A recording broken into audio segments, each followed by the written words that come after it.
Dear students, I know that you are very eagerly waiting for the another video, so that once again I welcome you to the online classes D1 Nalgonda. In our previous class we have studied about the motion and the equations of motion, okay, but in this chapter we will go through about the laws of motion, but especially in this chapter we will study and discuss about the causes for the motion, okay. Before that, our ancient philosophers showed a lot of interest to study the types and the reason behind the motion, okay. So in that they have shown very interest to study the motion also. So by that way the ancient philosopher Aristotle tried to understand the natural position of the object, okay. So and he, after his experimentations, he could explain that the natural position of the object is at rest and there is nothing to explain, okay. He could explain in that way, but after a few years Galileo Galilei, he was a very great physicist, and he performed two experiments on the motion of the object, okay. Now we will we will go through about those two experiments which are performed by Galileo Galilei. Simply we can call him as Galileo, okay. So in his the first experiment he took one inclined plane, he dropped a ball on that plane. As he dropped a ball on the inclined plane, we know that the ball rolls from the top of the inclined plane and comes to the surface of the ground. As it reaches the ground, the velocity of the object also increases, okay. And in the second part of this first experiment, he let the ball to move in upward direction in the same inclined plane, okay. We know that after some time ball comes to rest when it reaches the highest position of this inclined plane.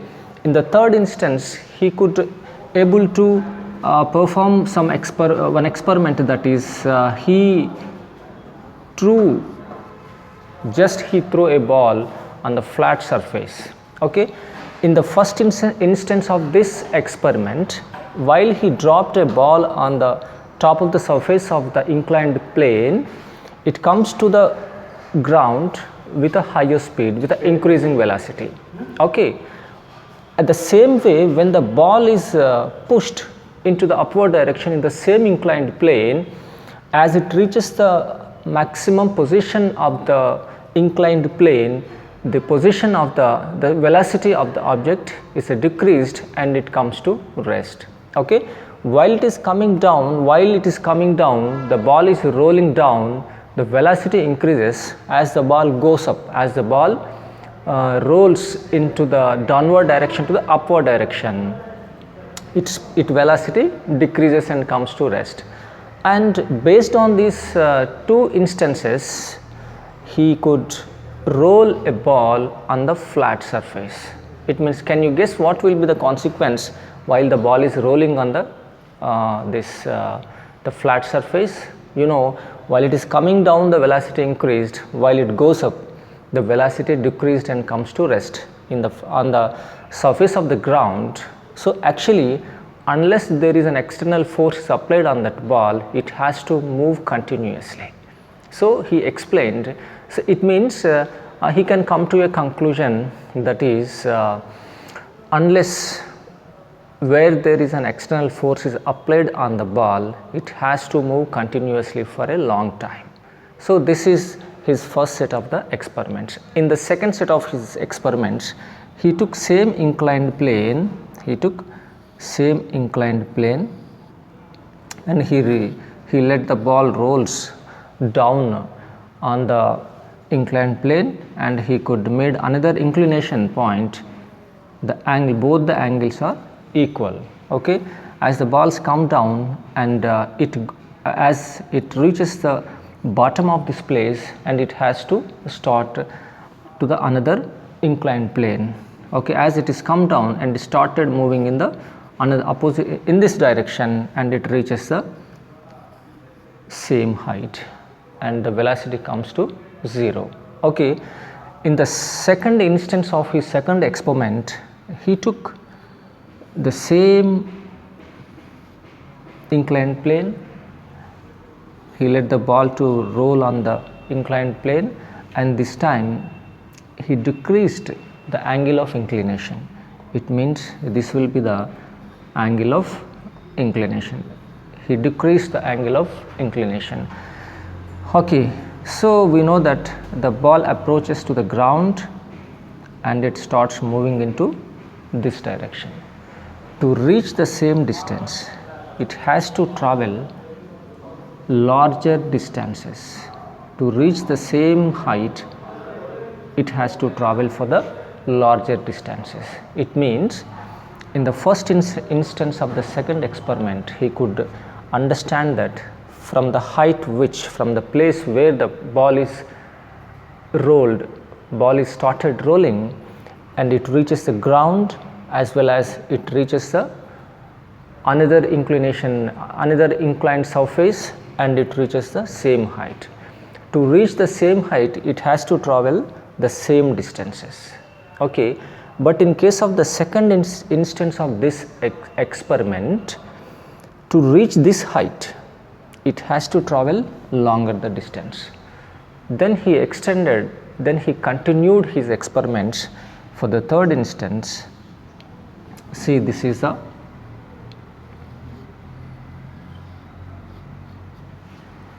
inclined surface, and he decreased angle to the 0 degrees. So that's why there is no inclination angle, as this is the reason why the ball comes down and continues in this direction to move away.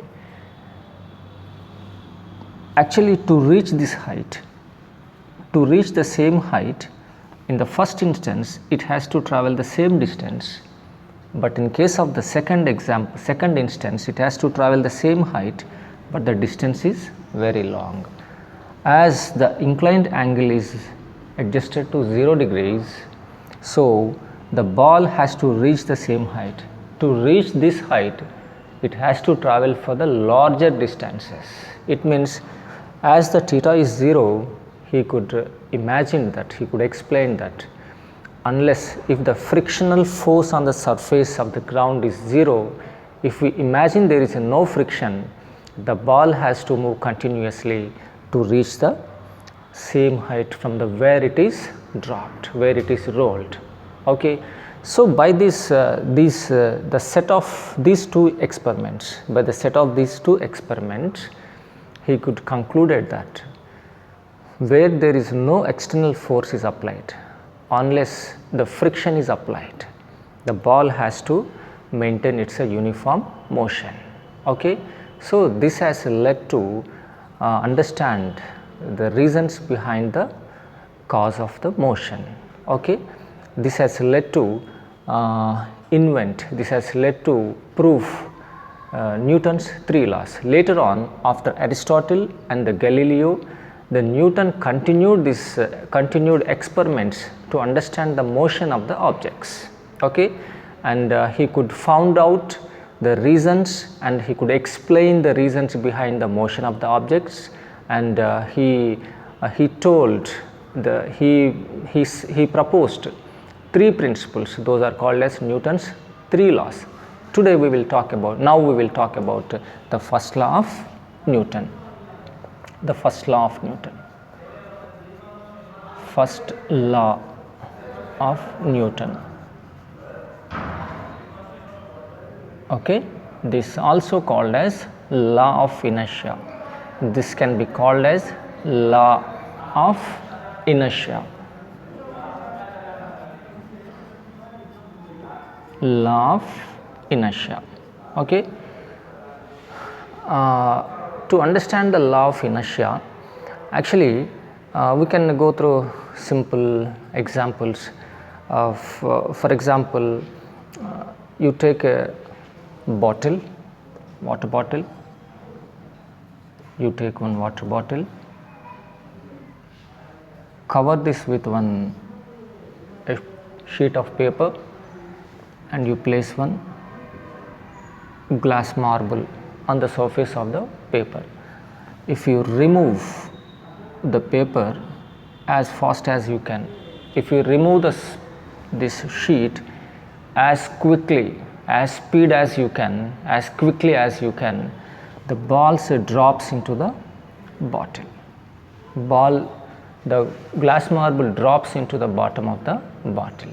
Okay, though the surface which the marble is placed, if it is removed, the ball is unable to come along with the surface of the paper, but it is dropped into the bottom of the water bottle. Okay, otherwise we can take, during the summer holidays you play with the carom board. Okay, let us take one carom board and you place the coins one above the other. Okay, if you hit the coin which is at the bottom with a striker with a huge amount of the force, you will observe very clearly that the coin of the carom board which is at the bottom, it is moved from its surface, and the rest above, the coins which are above these coins, they fall down or they remaining at the same position only. It means the force which is applied on this coin which is at the bottom, so that will be removed, and the rest all the other coins remain in the same position. It means we can understand that the objects, those who are at rest, they are not willing to change its position. It means they continue in the state of rest. This law is called as static inertia. This is called as static inertia. This is called as static inertia. Okay, it means according to the static inertia, the object which is at rest, it continues its state of rest. The object which is at rest, it continues unless until some external force is applied on the object. Okay, now we'll take another example. If you are playing a football, if you kick the football, it goes into the air, or if you kick the football on the surface of the ground, it has to travel. It travels with a larger velocities. Okay, unless another player stops that ball, or unless the friction of the surface of the ground is applied on the object, what happens? It has to continue for a larger distances with the same speed with which it has started to move. It means the football has to continue its state of motion. It has to continue its state of motion unless until an external force is applied on the football. It means if there will be a friction is applied on that body, or another player who can stops the body and ball, and he has to change the direction of the body of the ball. It means if the friction is absent, if there is no player to apply some force on the direction of the moving ball, so it has to continue its state of motion. This kind of inertia is called as dynamic inertia.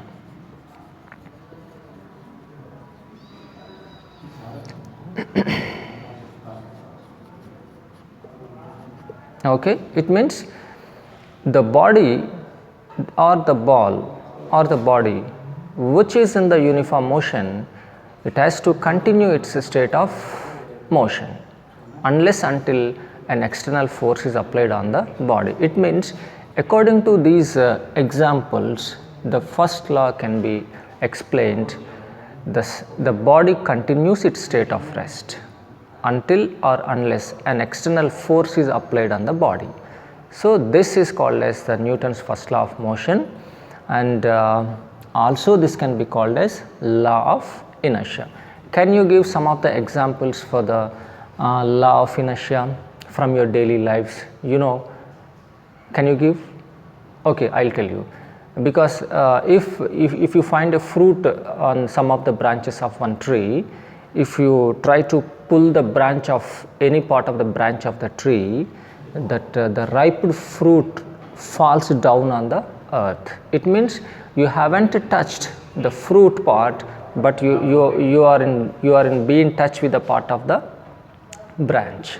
It means while the branch is pushed, though there is no force is applied on the fruit, it means the branch of the tree is moved, but the fruit remains in the same position. It continues in its initial position. It means this will be the best example to understand the law of inertia. The branch moves, but the fruit doesn't move. Due to this reason, the fruit falls from the tree to the surface of the ground. By this way, we can understand the law of motion. Okay.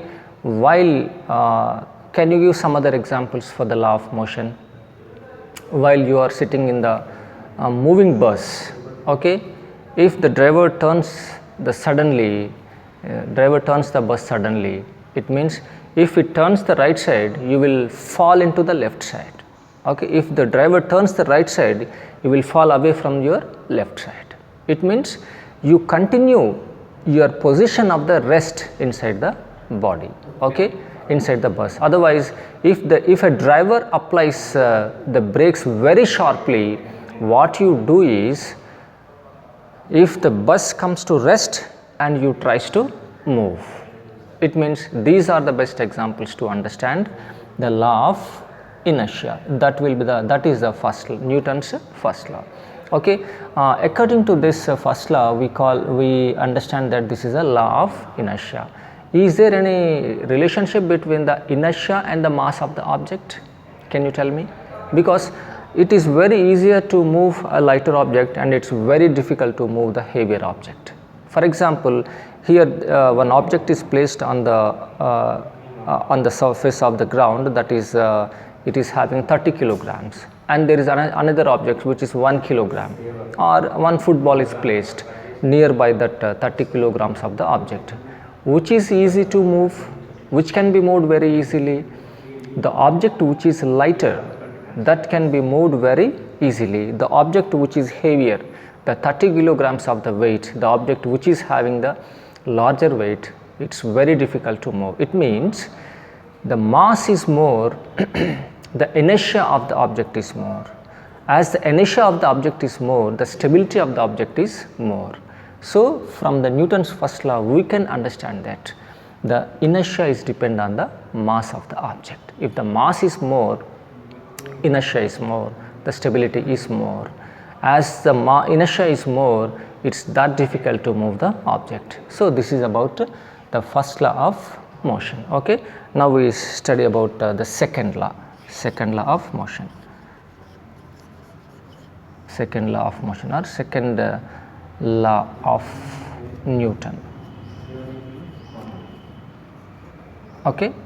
To understand this Newton's second law, for example, a glass sheet is placed on the table. If you place 5 kilograms of weight on the surface of the glass gently, it cannot be broken. Otherwise, if you lift that same weight and you drop it from certain height, what will happen? Can you guess? Definitely the glass breaks. Can you explain the reason? Because the same weight, the same glass sheet, initially it is placed over the surface of the glass gently, but in the second condition it is dropped from certain height. When the height is increased, that glass sheet has broken into the pieces. Okay. Can you guess the reason? The same weight, but the glass is broken. As it is lifted to certain height, what happened?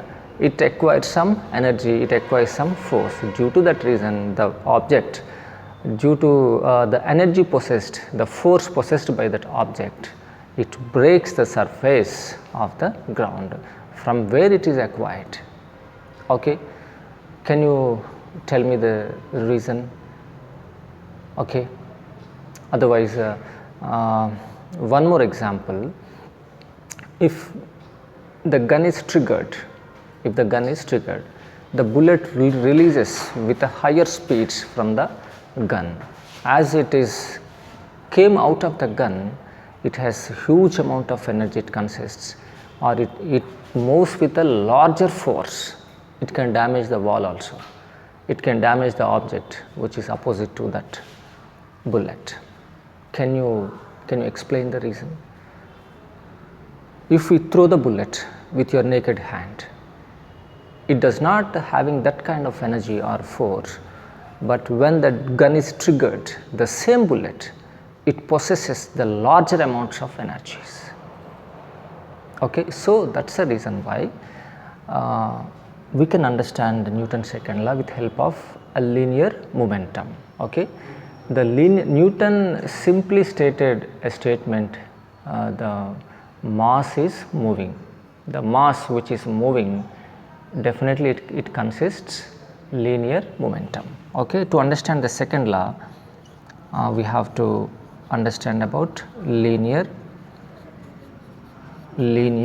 momentum. Okay, according to Newton's statement, the mass is in motion, the mass is moving, or the moving mass. Simply he said that moving mass. The moving mass is having some mass. As it is moving, it is having the velocity. Okay, so that the linear momentum is explained in terms of mv, that can be shown with the letter p. The p linear momentum will be the product of mass and its velocity. In case of the 5 kilograms of weight which is broken the surface of the glass, means while it is kept gently over the surface of the glass, it is not having the velocity, but it possesses only mass. When it is dropped from certain height, it acquires some velocity. Due to that velocity, it can break the surface of the glass very easily. Okay, in case of the bullet fired also. Okay, when the gun is triggered, the bullet is maintained. It maintains the larger velocities. Due to that reason, it possesses the huge amount of energy or the force. Okay, in those two examples, we can understand that the linear momentum is the product of mass and its velocity. Its MKS units or SI units will be, mass can be calculated in terms of kilogram and velocity is calculated in terms of meter per second. Okay, so the unit of the linear momentum will be kilogram meter per second. Simply this is called as Newton second. Simply it can be called as Newton second. So the unit of the linear momentum will be kilogram meter per second, Newton second. Okay, whenever you will go through the physics, you have to understand that the units part of the physical quantities are so important. Okay, unless you understand the units of the physical quantities, the terms cannot be understood very clearly. Okay, this is about linear momentum. Okay, according to Newton's second law, Newton suggested that the force is directly proportional to the change in momentum. Okay, you know that as you know mathematics, the change in momentum can be written as F is directly proportional to linear momentum is P, dP by dt, or this also written as delta P by delta T. Delta shows the for very smaller changes, and the D identifies that where there is a larger changes. The P we know that is mv. If the P value is substituted with a mv, that will be delta mv by delta T. Okay, as the m is constant, we can write it over here, m delta v by delta T. Okay, F is directly proportional to m. Delta v by delta T means it's a change in velocity, the rate of change of velocity. As it is a rate of change of velocity, we have studied in our previous chapter, the rate of change of velocity can be called as acceleration, that will be ma. Okay, to remove the proportionality, we can introduce one constant, that will be F is equals to K m A. Here 1 unit of force is applied. If the 1 unit of force is applied, the constant will be 1. That can be written as F is equals to m A. This is Newton's second law. You can blindly say that.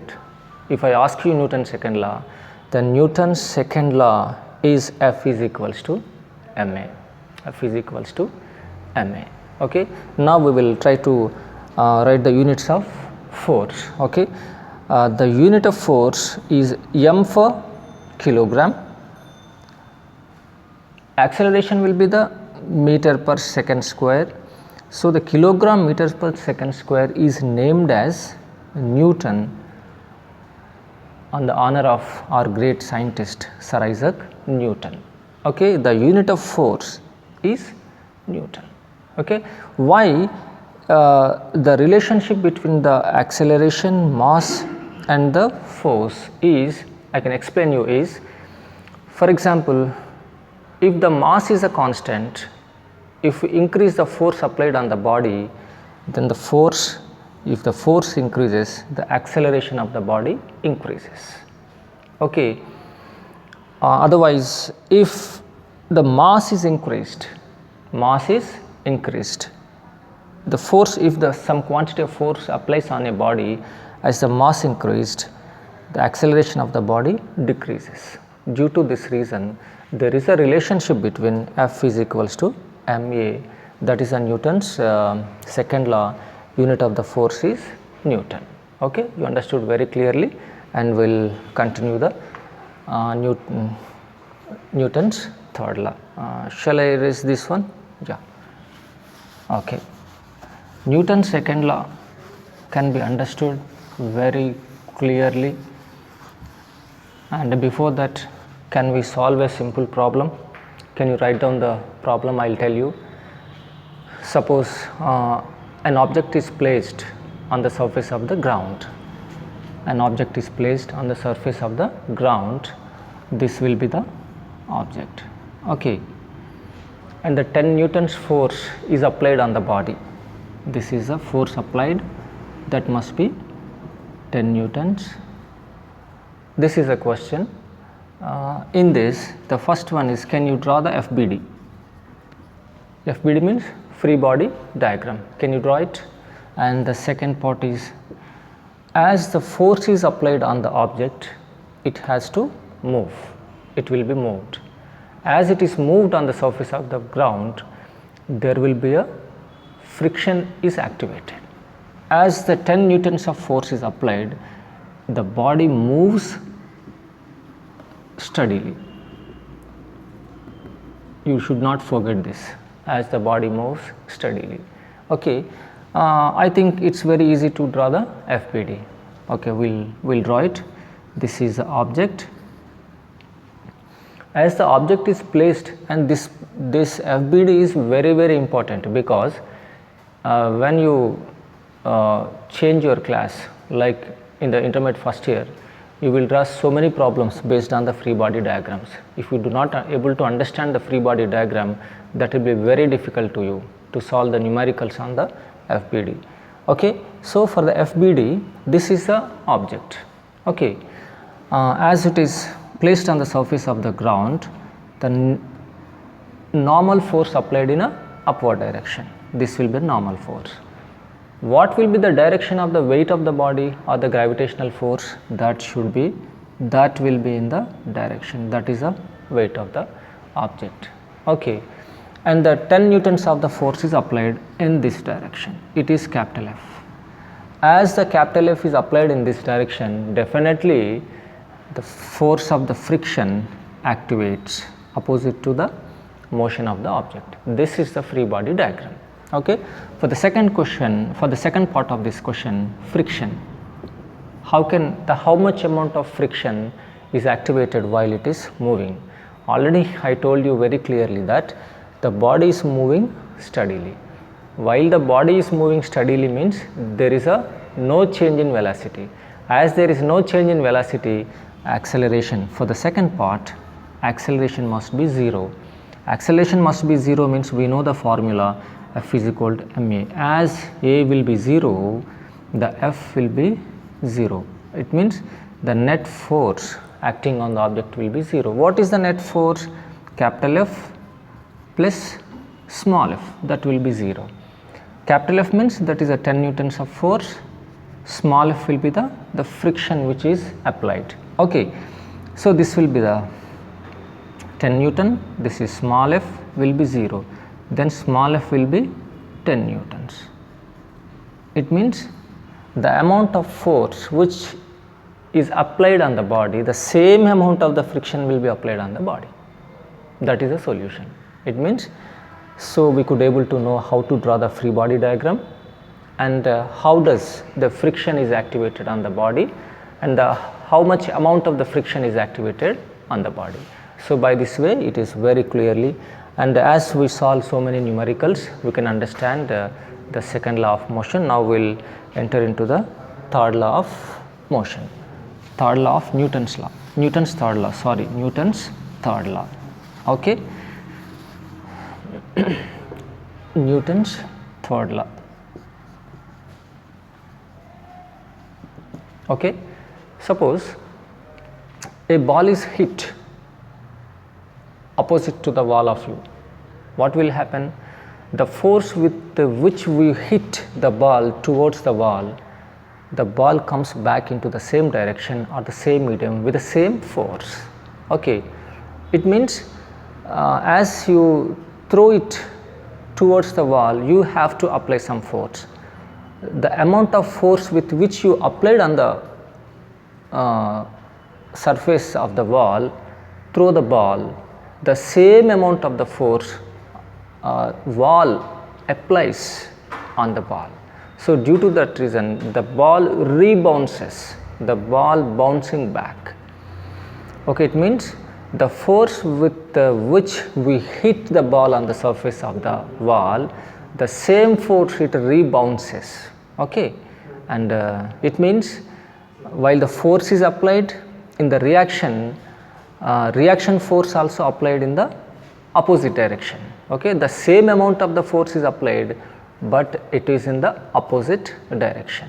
It means we can say that for there is a action, this will be the action and reaction. Okay, this will be the action and reaction. If the action is in one direction, the reaction will be in the opposite direction. Okay, otherwise, okay, while in case of, let us take two balls, let us take another example. One ball, this is A, the another ball, this is B, both are approaching each other. As this ball hits this, force BA is applied on the A object. As the ball A hits the ball B, the force AB applies on the object B. It means according to the Newton's law, for every action there is an equal and opposite reaction. For every action there is equal and opposite reaction. So, FAB will be equal to FBA. FAB, FBA both are equal, but the minus sign shows that both the forces are opposite to each other. Okay. We could find the major difference between the first two laws and the third law. In the third law, it is a pair of forces. It is a pair of forces. Pair of forces. It means the two forces applied on the two objects. Action is a force applied. Reaction is that the second object applies some force on the first object. Here the force will be applied on both the objects, but in case of the Newton's first law and second law, the force is applied on the single object, but in case of the third law, the force will be applied on the two bodies.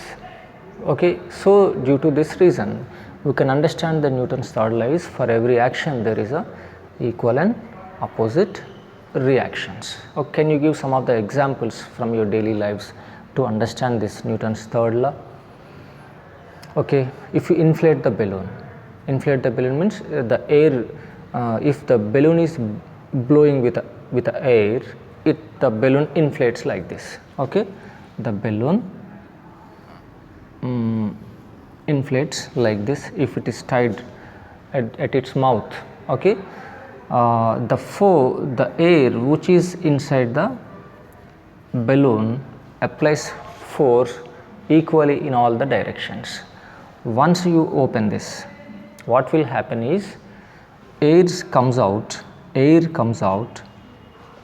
in this direction. If that will be the action, for the reaction, balloon moves in backward direction. Air is coming out of this balloon in one direction. The balloon, for the reaction, the balloon moves in a opposite direction. It means the air comes out and the balloon goes back. It means this is a set of the forces, action and the reaction. Okay, in our laboratory also we can perform a simple experiment, lab activity. That is, for example, you take a stand. Okay, you take another test tube, one cork, it is fitted with one cork. Before is fitted, take some water, as it is heated with a lamp. What will happen? The water start evaporating. As all the amount of water gets evaporated, the pressure, the force inside the test tube increases. As the force increased, this amount of vapor pushes the rubber cork outside. If this will be the action, for the reaction, test tube moves in backward direction. The force with which the rubber cork moves in the forward direction, the test tube comes back into the opposite direction. Okay, this will be the action and reaction. In case of the rockets, when our scientists try to release the rockets from the ISRO station, you know that while the rocket is leaving the surface of the ground, the huge amount of the smoke comes out of the rocket. Okay, the result of that, the rocket moves in the forward direction. As the rocket moves in the forward direction, okay, if this is the action, for the reaction, the huge amount of smoke is coming out of the rocket. That will be the best example for the Newton's third law for the action and reaction. Okay, this we can by this kind of examples we can understand Newton's third law very easily. Okay, the first law is a law of inertia. The second law is F is equal to ma. It means F is equal to ma means the linear moment, the force is directly proportional to the change in momentum. Okay, third law is action is equals to minus reaction. It means for every action there is a equal and opposite reaction. Okay, now we will continue the topic, that is momentum is conserved. Momentum is conserved. What is a law of conservation? You know what is law of conservation? According to the law of conservation, energy cannot be created nor destroyed. Okay, to understand the law of conservation of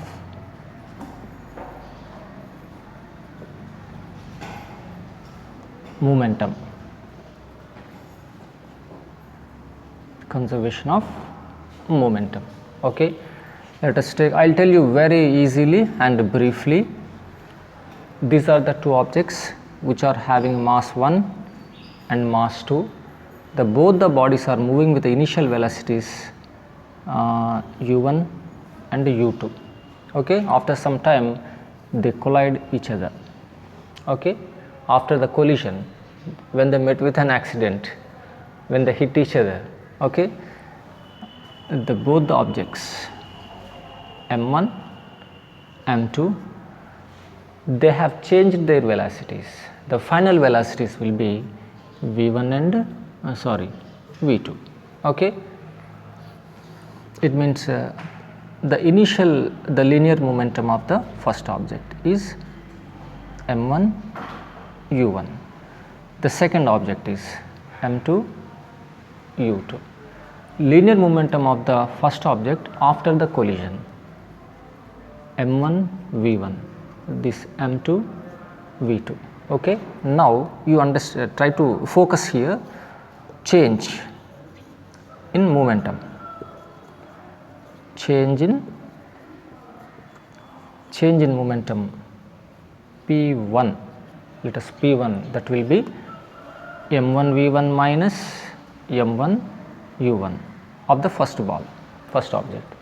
The second one p2 will be m2 v2 minus m2 u2. Okay, now rate of change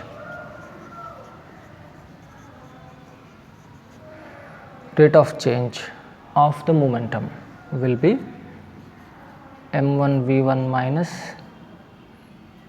m1 u1 by t. For the second object, this will be m2 v2 minus m2 u2 by t. Both are equal. If we equate both, then m1 v1 minus m1 u1 by t, that will be m2 v2 minus m2 u2 by t. T gets cancelled. Okay, bring the m1 u1 to this side. Okay, and see, that will be here f12 is equals to minus of f21. So, we can introduce the minus.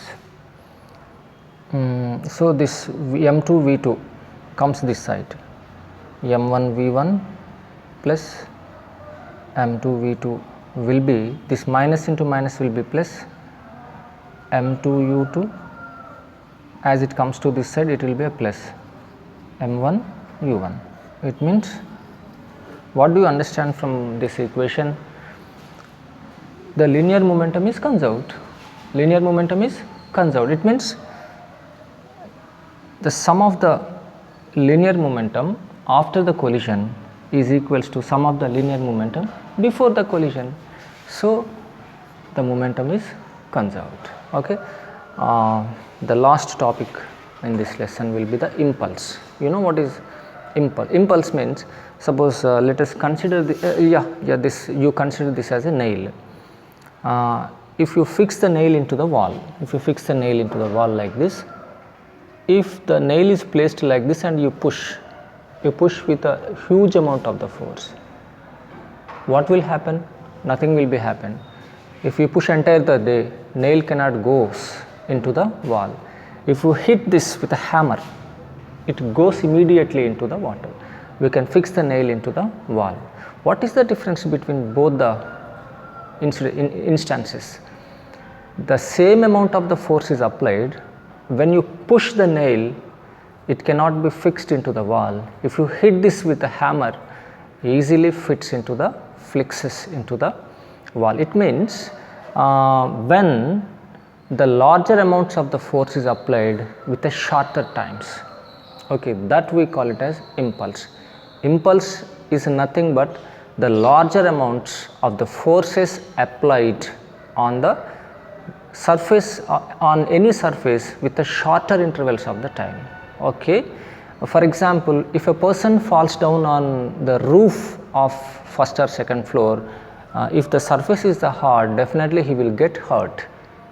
Okay. Otherwise, if there is something, sand is spread over the hard surface, he will be very safe. It means, if when there is a sand, he will be safe. If there is no sand, the surface is very harder, he will get hurt very severely. Okay, and one more example, if you drop an egg on the harder surfaces, definitely it breaks. Okay, the same egg falls on the surfaces like cushionic surfaces like pillow, egg will not be broken. It means when the large amount of the force is applied on the surfaces with a shorter time intervals, that will be broken. It means when the time of the force is increased, okay, when the egg falls on the cushion, it means the time is increased. As the time is increased, we cannot see the damage. It means the impulse will be calculated in terms of C delta F is equals to delta P by delta T. It means delta P is equal to F into delta P. The time is multiplied with the force. It means the time is increased. When the time is increased, where there is no damage, it means the impulse is calculated, P is equal to F into multiplied by F is multiplied with T.